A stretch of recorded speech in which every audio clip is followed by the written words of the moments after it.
আসসালামু আলাইকুম। এনটিভির রাত ৯টা সংবাদে সবাইকে স্বাগত জানাচ্ছি। আমি রেহনুমা জয়ী। শুরুতেই সংবাদ শিরোনাম। বিশ্বে সবচেয়ে বেশি শিশুর অঙ্গহানি গাজায়। শুনছিলেন সংবাদ শিরোনাম, এবারে বিস্তারিত। ফিলিস্তিনের গাজায় ইসরায়েলের নৃশংসতার বড় শিকার শিশুরা। কেউ পা হারিয়েছে, কেউ হাত হারিয়েছে, কেউ হারিয়েছে হাত পা দুটোই। জাতিসংঘ বলছে বিশ্বে এখন গাজায় শিশু প্রতি সবচেয়ে বেশি অঙ্গহানি ঘটছে। উপত্যকাটিতে প্রায় ২ বছর ধরে চলমান ইসরায়েলি হামলায় অঙ্গহানির শিকার শিশুর সংখ্যা প্রায় ৪,০০০।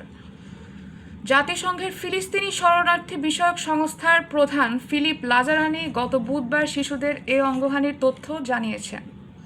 সামাজিক যোগাযোগ মাধ্যম এক্সে তিনি লিখেছেন, গাজার শিশুরা মানসিক আঘাতেরও শিকার হচ্ছে। এই নৃশংসতা যত দীর্ঘায়িত হবে, শিশুদের মানসিক আঘাত ততই দীর্ঘ হবে। অন্তত শিশুদের কথা চিন্তা করে হলেও গাজায় যুদ্ধবিরতি দিতে হবে। এতক্ষণ সঙ্গে থাকার জন্য ধন্যবাদ। পরবর্তী সংবাদ দেখার আমন্ত্রণ জানিয়ে বিদায় নিচ্ছি।